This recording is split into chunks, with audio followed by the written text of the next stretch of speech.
How do you take a prospect that is interested in your home care services and turn it into an assessment? In this video, I'm going to go through a breakdown of one of my client calls. So pretty much she's a newer home care agency and she asked me to review this call for her, and I break down what she does well and what she doesn't do well. So that way you guys know exactly on how to take any call and turn it into an appointment and turn it into an assessment, and stick to the end of this video to see whether she was able to do that or not. Anyway, let's get right into it. Today, I'm glad that Google Ads was able to generate you a couple calls so far. But let me get right into it. So you said, "Good morning. This is your home care agency. How can I help you this morning?" So this is a great way to answer the phone, because you're saying, especially when you say the name of your business, because that's what people are expecting. If they go on your landing page and they call, they expect to hear the name of your business. "Yes, ma'am, I was calling to get information about the services you provide." And then, okay. And then you say, "So we provide home care service for the elderly and disabled people, companionship, nursing skills, nursing assistance." So this is fine. You're giving an overview of the features of what you offer. I would think about, if you get this question, just say, just saying something like, "Hey, we help, people age in place or live well at home or stay comfortable in their own home. We take care of everything that they need so that way they can live their best life. So that way, you or a loved one can live comfortably at home." And then, saying more of the benefits as well, more would be better here. And also just saying, not only this nursing skills, nursing assistant skills, but saying we do personal care, so like bathing, helping you move around the house, more personal care services of things that people more realistically need. Because nursing skills, high level, yes, people may know what that is, but it's a lot simpler to digest, saying like, "Hey, we can help you, live comfortable at home by, helping you move around the home, bathing, keeping you clean, grooming, cooking, things like that." Because that's what people are more looking for the most part. That's the language that they use. "So which of these services do you want, ma'am?" Um, this is okay to say. I would say more of what did you have in mind of what you're looking for? Because this is kind of like I'm putting them in a box saying, "Hey, we offer companionship, nursing skills, and nursing assistant skills. Choose one." You want to say, what were you thinking of getting for yourself or for your loved one? So that way they can tell you what they want and you're not trying to put them in a box. And then she just automatically says, "Where are you guys located?" So you're going to get this a lot of where you're located, because they want to make sure that you can service the area that they're in. And then you answer, "We're located in these, we serve these counties," and things like that. "Do you service the specific area that she's in?" And you say, "Yes, we're in this county." It's like, "Okay, you're in this county, good." So you handled this well. So that's pretty much what you want to do. They ask where you're located. "We're located here." Even if it's a little bit farther, you do want to say yes, because obviously with the amount of a client can being, up to 10K can be as a lifetime value, especially if what they need is like they really need the help, then it could definitely be worth it to drive a little bit farther if you can service the area, of course. He is searching for somebody with with limited mobility issues. And then you say, "Yes, limited mobility." That's great that you go deeper. I like that. You don't just take at face value. You just say, "Okay, she has limited mobility. Is she bedridden?" You're getting deeper into the problem. So that's very important. This is how you stand out, because a lot of people would be like, "Okay, yes, we can help with that, etc., etc." It's good that you're saying, "Hey, is she bedridden? What's her life like?" Things like that. Going deeper into the problem that the person is experiencing can really help you not only understand what they need, but also build trust and connection with that customer. So yes, very good job. Yes, so she is bedbound. By bedbound, is she or she does she move around? Can he walk? Does he just need assistance with mobility? That's what I'm saying. Great. Going deeper. No, mobility is very limited, meaning that if the person's in bed and needs to go to I'm guessing this is the bathroom, okay. Besides mobility, promote that person would need help. So you can see that they need mobile help. Got you. Okay, I'm sorry. What's the frequency that you're going to need help? Don't know what you're saying. I mean, how many days or hours? I wouldn't really ask this question of how many days or how many hours do you need. Usually people just say, "Hey, I'm gonna probably need 5 or 6 hours or 4 hours a day," things like that. But you don't really know the issue until you go inside the home and give the assessment. So that's like me having a problem with my car and saying that, oh, I know the issue, it needs this. I could be right, and maybe I am right for some of the time. But for some people, maybe they say, oh, you need 3 to 4 days a week, 5 hours a day. When you go to the house, you hear more about their schedule, you hear more of what their loved one needs. They may need 6 to 8 hours a day. They may not even need that many. They may not need 6 to 8 hours a day. They may need a living care once you learn more about their situation. So when it comes to like days and frequency, I would say just get the information of the problem. Just say we can help you, with this problem, and then to get a better idea of how many days and hours that you need, we'll be happy to give you an assessment. But I mean, it's okay to get an idea of how many days and hours they think they need, but just don't take it for face value. Because just like, the car mechanic's going to know more about what the car needs than the person who's driving the car. Same thing with this. You're the home care expert. You're going to know more of what the loved one needs than they might. You've been in this industry for, you know, decades, or, a decade plus. They probably just experienced this issue for the past, like, 3 or 4 months, something like that. Okay, this person also needs assistance with going to, the bathroom and going to radiation at this hospital. So they're going to need transportation assistance as well. So that's all. We're getting assistance in and what's really required is getting assistance in and out of the car. Okay, so that's good that you're letting the customer talk. You're saying everything that they need. So that's great. You want to make sure that you get everything that they need. So great job doing that. Yeah, that's not that bad. Still move with assistance. Okay. I understand what you're saying. So you'll need somebody to assist you with mobility, going to appointments, and at the same time, you're going to need someone with him at home, right? Perfect. You are repeating what they said just to not only confirm for yourself, but doing that also builds trust. It's, a mirroring technique, but perfect. Yes.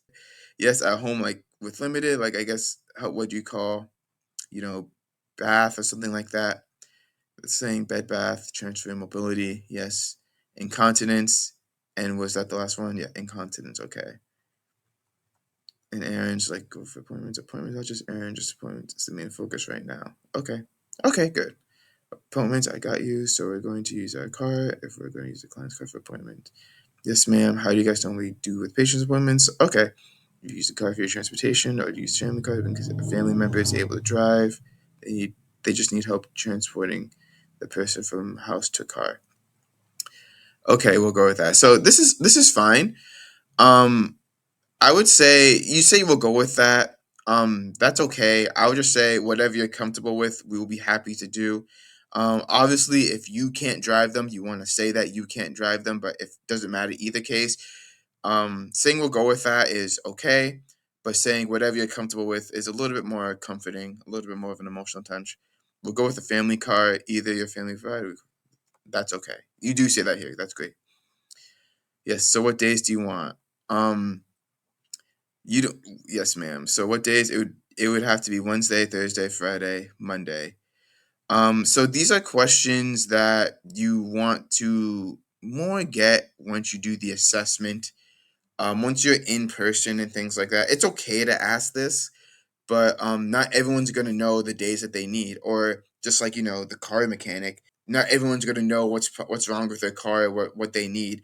They may have a good idea of what they need, but it's not really until you get into the assessment that they're gonna have a better idea. So I wouldn't. This is not really like a necessary question to ask, but I would just say, hey, just getting more deeper into the problem and things like that. Just making sure you get all their needs, making sure you get all their needs like known. You get it all out on the table, and then in my script as well, I have some other questions or some other words you can say that can help you build trust with the client. So I would ask those questions as well instead of saying, what days do you want? This is okay, but it's not the best thing to say. Like, yes, once the Pfizer, the appointment's at 12:30. So this is the appointment, I guess, for the radiation this person is getting for transportation. So if you're asking questions about like what days would you want them to send to for the transportation to the appointment, then this is fine. Then that's okay. But just days that they need care, just in general, just for your knowledge, it's not really something that you want to ask for during the call. Okay, so does someone need to be at home? Does it need to be appointment at home as well? Go to the toilet, help with your bath, but no cooking, no cleaning, none of that is needed. So it's just really the mobility issues. Okay. So I just want to click. So I want to get you clearly. It's just for appointments and okay. So you're restating what they need. Just your appointments, right? Turn the car. And what time will you need the appointments? For instance, how many hours do you want us to book them? I guess 3 to 4 hours. This is fine because this is specifically about the appointment. Um, yeah, this is a fine question to ask, but again, something this is something more of like you can go and sit inside the person's home, ask more about the appointment. They can tell you more about what the appointment entails and things like that. They give you a lot more detail, and then you can say, hey, okay, we because from everything you've told me and in my experience, this is going to be something that's going to be at least 3 to 4 hours. It's better if it comes from you as the solution to their problem than it is saying, coming from them of like saying, oh, I think we might need this for the most part. If this is person's going to be going on with a family member, I would allow maybe 4 hours because once you get there, you're going to have to wait. That makes sense. Wait, okay. So this is more of just talking. So our rate is 25 an hour. So how can I book the appointment to see the client? How soon do you want us to stop? Okay. You don't need to say the rate is 25 an hour here. So I think this is fine here because you built a lot of trust. You understand their problem, and that's important. Before you give any sort of pricing or anything like that, understand what they need, understand their problem, and get an idea of what they want and the solution that they're kind of looking for before you give the rate, because there are going to be some people who are just going to say, what are your prices, before they give you your problem. This is what I call a red herring, and this happens to me all the time as well for my own business. So it's not that we want to ignore the price, we just want to take it off the table first. So I just say, okay, before we get into that, tell me more of what you need. So pretty much you got more of what you needed, and then they said, okay, here's our rate, 25 an hour. Um, you don't have to say that unless they're like really harping on it. Usually, it's not best to give price once until you give the in-home assessment. As you're giving the in-home assessment, that's simply just because they've gotten a lot more value from you. So here, I think it's fine. It works here because you've given the person a lot of value in this call. You're saying, "Hey, yes, we can do this. They'll need 3 to 4 hours." You're giving them some value, so I think that's why you got away with it. But a lot of the time, you may not get this much information up front first, and then they'll ask for the price. And then if you give them the price, they're just going to compare you back to you and with any other home care agency, and then it's going to be a lot harder to get the assessment from there. You really don't want to give the price over the initial call, unless they're like really harping on it or they're like very like adamant that they need to get some sort of price. And if that case, you want to give them a range. You don't want to give like an in-hour price until you're inside the home, and that's very very important because not all the calls are going to be like this. So how soon you want to set us up? The caller said tomorrow. Tomorrow. Great. So that's good that you said how soon do you want us to stop by. That's actually a good way to say it. So you can keep saying it like that. Tomorrow, and then 12. Want a care partner go to your location, and then they say 8. You're setting up the times and things like that. That's fine. That's good though that you want to do it the earliest. What's the earliest? 8? Yes, so that's great. You want to make sure you book the assessment as soon or as early as possible, because the faster you get into the home, the faster you're going to be able to get that client. So if you can do it as early as possible, you can even suggest saying, "Hey, I can stop in tomorrow or in the next couple of days." So even just suggesting saying, "Hey, I can stop in tomorrow," even if they can't do tomorrow, it'll get them to think of what's the next available time that you can come into the home. This is more of just semantics of the time that the times that they can be there. Do you need a man or a female? I would say male, probably because of lifting. Okay, that's great that, you ask for like, hey, do you want a male or female caregiver? That shows that they have options available after the appointment. Yep. Okay. Traffic. Okay, traffic on 85. You say, okay, some more semantics. Okay, I want us to book the appointment to see the client hopefully at 8 tomorrow morning. I come to with you. What time? Okay, 8 a.m. Just for the assessment, ma'am, and the care partner is going to come by at 9 a.m. Okay, great. So you booked the assessment overall. Yeah, so you establish around 6 hours a day. This is great. Okay, is the client a man? No, but the reason I said 2K for 2 is because it's easy for me to do lifting, assisting with the. This is a really good way to give value upfront. So saying, hey, the caregiver is, a man, so that way it's easier to do the lifting and things like that. So saying things like that, giving information, even though this is simple and self-explanatory, I want you to keep that mindset of, okay, how can I answer this person's questions, and how can I show that, hey, I do know what I'm doing when it comes to giving care to the loved one. And then you said you ask for the client's location, and then they give you the location and things like that, and then you confirm the appointment. They give you the email address, and yeah, so and then it's all established from there. Overall, this is a very good call. You did some good things well for the most part. The main thing is just the price.